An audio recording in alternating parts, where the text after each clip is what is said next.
Guys আমরা হরিসভা পৌঁছে গেছি এন্ড এই যে এটা হরিসভা মন্দির। তো গাইস আমরা এখন যাচ্ছি পুরীতে।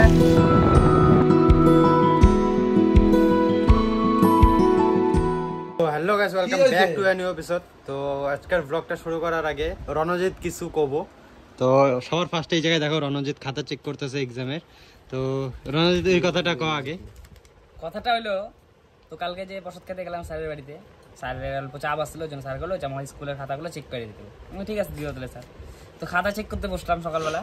তো চেক করে বসতে দেখলাম একটা খাতাতে এলো, এই যে খাতাটা তোমার হলো, খাতাটার মধ্যে লিখতে দিছে হলো অসমের প্রাকৃতিক সম্পদ রচনা। ঠিক আছে, রচনা লিখতে দিছে। তো ওই স্টার্টিংটাই এরকম ভয়ঙ্কর। আমি দেখাই। হ্যাঁ, তো হলো দেখা, পাবলিককে দেখা। তো গাইস স্টার্টিংটা মানে মোবাইলটা দিয়ে রাখো, আনএক্সপেক্টেড, মানে কেউ মানে এত বড় লিখছে অ্যানসারটা। তো স্টার্টিংটা আমি এই জায়গাতে দেখা যাচ্ছে, এই যে সর্বফার্স্টে দেখো অসমের প্রাকৃতিক সম্পদ, মানে প্রাকৃতিক সম্পদের বিষয়ে রচনা। তো এটা আরম্ভণিটা, এটা তোমরা লাগলে পোস্ট করে নিয়ে দেখে নিও। আমি বিবরণটা কই, যে বিবরণ। তো অসমের প্রাকৃতিক সম্পদের বিবরণটা লিখছে দেখো। অসমের প্রাকৃতিক সম্পদ পড়া, মানে পেটকাটা র যে আছে ওইটাও দেয় নাই। প্রকৃতিয়ে নিজেই সৃষ্টি করে এনে সম্পদ সমূহ হয়েছে ভূমিকম্প, বানপানী, খরাং, বনজুই, সুনামি, ধুমুহা, বতাহ, অগ্নিয়গিরি, এটা কি বানি লিখছে, অগ্নিয়গিরি, উদগিরির আদি। তো ভাই এটা কোন স্টুডেন্ট তোমরা গেস করো। তো গাইস এই জায়গায় এখন মানে একটা খাতা চেক হয়েছে। আরো কয়টা আছে রণ খাতা? 15টা। তো আরো 15টা খাতা আছে, আরো 15টা, আরো 11টার মতো না, সরি আরো 11টার মতন খাতা আছে। আরো 11টা খাতা চেক করবো, তারপর স্যারকে যেয়ে নিয়ে দিব।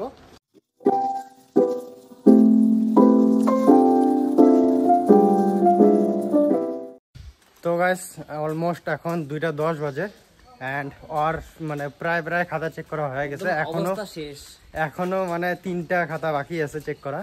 মানে এই খাতার জন্য আমাদের টাইম বহুত লস হয়ে গেল, কিন্তু স্যার কইছে তো ওইটা স্যারের কথা নাও করা যায় না। তো এখন আমরা মানে ও এখন বাড়িতে খাতা থুবো, তারপরে আমরা এখন মানে এই বাবার ভাতটা দিতে যাব। এই যে তো গাইস এখন এই যে বাবার ভাত দিতে যাব এন্ড রণ আসতেছে। ওই যে রণ স্কুটি বাই করতেছে। তো রণ আসুক, তারপরে আমরা এখন ভাত দিতে যাই।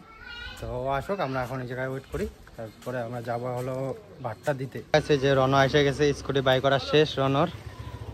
এন্ড আমরা স্কুটি উঠি, তারপরে তোমাদেরকে কিছু ভিউ দেখাবো। চলো তাহলে যাওয়া যাক। একটু দেখতে হবে, এটাও লাগা। দেখছো, আমি জানি পড়বো। এই ভাগা ঘর এসে কিসে হরিষাবাদে এই বাবার ভাত দিতে। তো গাইস ওইটা পড়ে যাওয়ার মানে চান্স ছিল, তো ওইটা এখন ঠিক করলাম। আর এখন ডাইরেক্টলি যাব গৌরীপুরের হরিষাবা যে আছে, হরিষাবাতে বাবা ওই জায়গাটা নিচ্ছে। তো যাওয়া যাক। তোমরা স্কুটির ভিউ চেক করো এখন।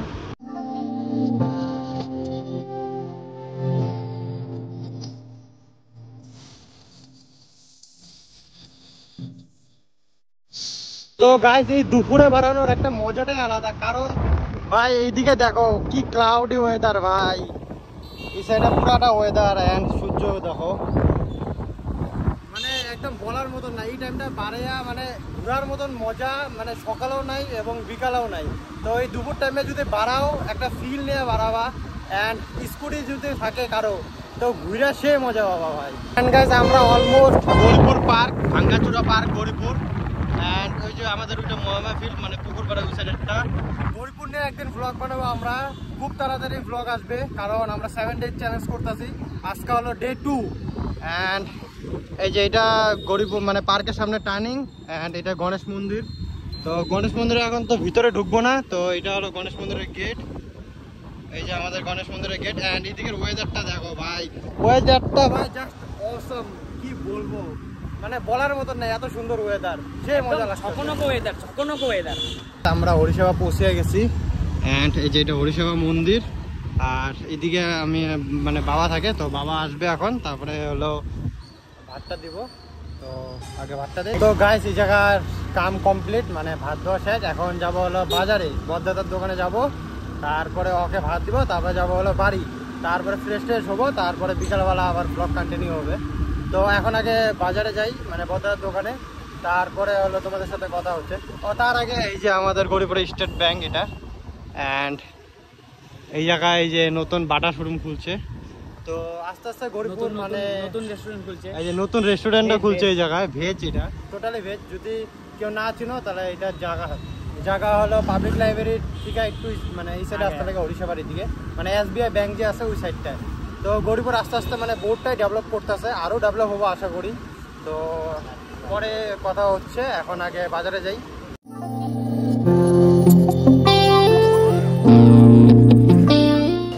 এই যে বাজারে আসা মানে টোটোওয়ালার অত্যাচার, কোয়ার মতন কিচ্ছু নাই ভাই। এত টোটোওয়ালা, মানে জনসংখ্যাও মনে হয় কম গরিপুরে, এত টোটো আছে মানুষের কাছে। তো গাইস বাজারে সব কাম শেষ, এখন আমরা যাচ্ছি বাড়ি। তো বাড়ি যাওয়ার আগে আরেকটা জিনিস দেখাবো তোমাদেরকে। এই যে এটা হলো আমাদের দুর্গা মন্দির, মানে গরিপুরের সবার থেকে বড় পূজা হয়, এটাই হলো মানে গরিপুরের দুর্গা মন্দির। তো এই জায়গায় সবার থেকে ভালোভাবে মানে বড় সড়ো করে পূজা হয়। অ্যান্ড এই জায়গায় যে বিসর্জন হয় ওইটাও মানে এখনের মতন করে না, মানে আগে যেভাবে মানুষের নৌকা দিয়ে মানে বিসর্জন করতো, তো ওই জায়গায় নৌকা দিয়ে বিসর্জন করে এখনো অবধি, মানে এটা চলে আসে।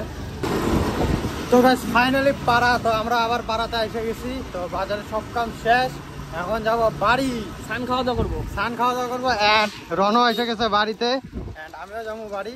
তো আগে সব কিছু করি, মানে আমাদের পরম্পরা যেটা করতেই লাগবো, স্নান খাওয়া দাওয়া ওটা করবো, তারপরে তোমাদের সাথে যা করবো না করবো সব কিছু শেয়ার করবো তোমাদের সাথে। হ্যালো গাইস ফাইনালি আমরা খাতাটা সাবমিট করতে পারলাম, কারণ এত সারাদিন লেগে গেল খাতাটা চেক করতে। স্যার বলে গাইস প্রাকৃতিক সম্পদ যে লেখছে আমার বেন এখান থেকে হেনে এসে বসছে। স্যারকেও শোনাইলাম, স্যারও হাসলো। তো আমরা এখন যাব বাড়িতে। তো পিউষ কোথায় বা যাবে, ধুবড়ি যাবে নাকি, তোর সাথে প্রীতমও যাইতে পারে। তো ওগুলা সিনেমেটিক বা কিছু দেখাইতে পারে তোমাদেরকে। তো চলো গাইস, এখন আমি বাড়ি যাব। Happy birthday. Happy birthday. এই যে কিছু কবি না? থ্যাংক ইউ গো। Happy birthday. হ্যাঁ যা বাড়ি যা। হ্যাঁ তো গাইস আমরা এখন যাইতেছি ধুবড়িতে, অ্যান্ড আমরা হলো সেই জায়গায় রেল গেটের সামনে, এই যে ফ্লাইওভারের সামনে। তো আমাদের সাথে যাইতেছে অনস, পিউষ আর রণ যে আছে, রণ হলো টিউশন পড়াইতেছে। তো রণ আসতে পারিনি, তো আমরা একটু ধুবড়িতে যাবো, পিউষের একটু কাজ আছে। তো পিউষের কাজ করার পরে আমরা একটু ঘুরবো, তারপরে আমরা আবার বাড়িতে আসবো। তো আগে ধুবড়িতে যাই, তারপরে সব কিছু তোমাদের সাথে শেয়ার করবো। চলো।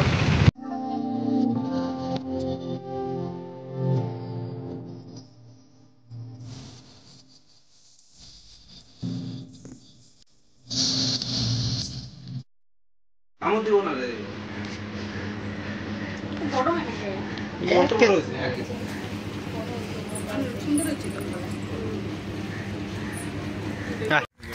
তো গাইস আমরা ডাইরেক্ট অটোর থেকে পিউষের মামা বাড়িতে আসলাম। তো ওই যে ব্লগটা কন্টিনিউ করতে পারি নাই, কারণ কি কেদা আছে নাকি রে?